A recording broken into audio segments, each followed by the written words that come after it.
Okay.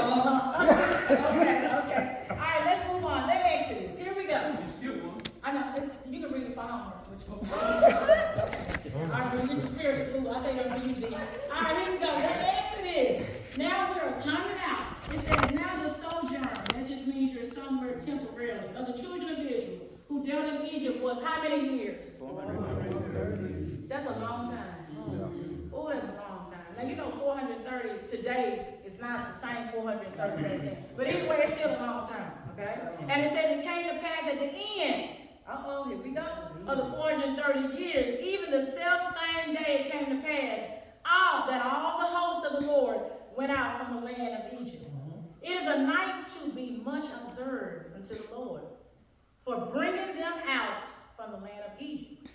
That is that night of the Lord to be observed of all the children of Israel in their what? Generation. We don't talk about anything.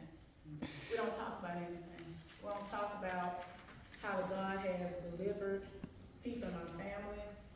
I'm talking from my, who turning the page?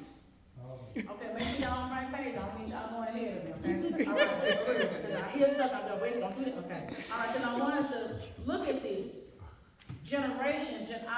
My family don't talk about anything. Don't talk about anything. Listen to what I'm saying, don't talk about anything. But they don't stop me from talking, because I have a generation coming. My daughter, okay? Just because mom and dad didn't do it, okay, don't mean I'm not going to do it. I can honestly say I've never heard my parents ever testify. Ever. I can say that. Y'all see my daddy, he be clean suit every Sunday. It don't even matter if it's youth Sunday. He got a suit on. I'm like, for real, Daddy, come on. You can dress down one day. Like, and he just be clean. That's just who he is, okay? My husband have a hard time following that lead, but you know, that's all right. That's all right. He old school. He suit every Sunday. But my point is, just because my parents may not have done that, I'm not saying they're not good parents, so don't take that out of context. I just said I've never seen them testify, ever, okay? But that doesn't mean I don't know to testify. You understand what I'm saying, okay? So let's not get into, well, mama didn't do it, daddy didn't do it, so I'm not gonna do it. See, sometimes you gotta be the one. You have to be the one to stand. You have to be the one. Because I understand what you're saying, but if we can't do it here in our Father's house, a lot of times we're not doing it out there. I'm not talking about you specifically, so don't think that I'm talking about you. I'm saying the examples we have. I work with the newbies, y'all know. I call them newbies. But I hear people, people see testifying of different things, especially when you're coming up before the church. When you're coming up before the church, same people get up testifying all the time. I know, and I'm one of them. I understand that, but once again, when we're raising a generation, we're raising up an army. Okay, we have to be that example. And we can't just assume that, okay, they may be doing it out there, but if they never see it in here. That's what I'm saying. We have a responsibility in the church. Okay, but you know people's home life? Okay, we see the children of today, so think about their home life. Okay, they may not see it at home. We in a different generation, y'all gotta understand that. So we have to do things that we shouldn't have to do. I work at a school, I have to be mama to children that's not my, they're not my children. I have to tell them stuff, guess what? They mama don't tell them. I have to tell them stuff, they father don't tell them. I have to do things that are out of my comfort zone because they're under my care. That's all my point. And then they come right here. Turn. You see them every Sunday. Turn. You don't know the good from the bad. I don't. I don't know the good from the bad. We understand. We understand, but yet still we have a responsibility. All right, let's move. I don't have a little time.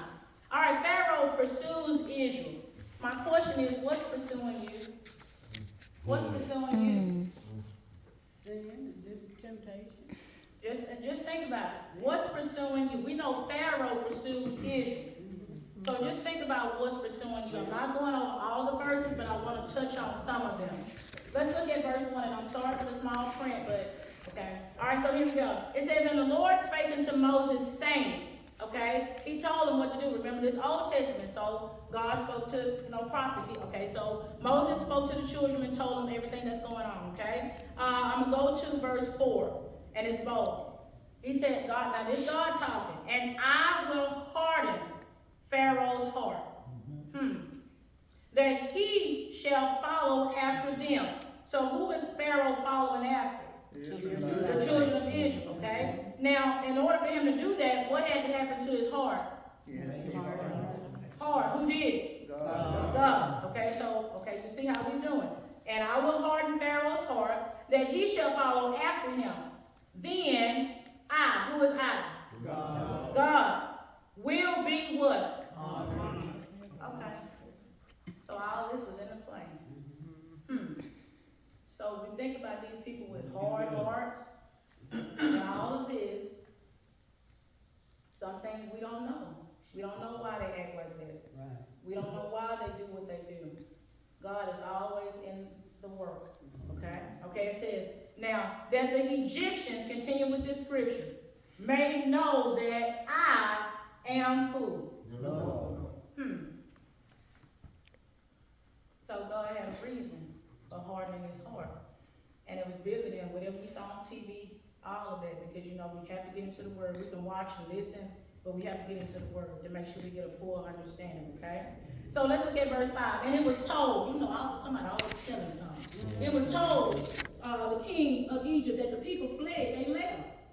And the heart of Pharaoh and his servants was turned against the people. And they got mad at who? Who did they get mad at? Thank you. All right, here we go.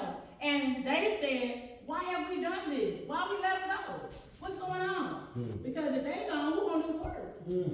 Okay, here we go. It says, and he made ready his chariot and took his people with him. Now, people are always trying to bring you in something.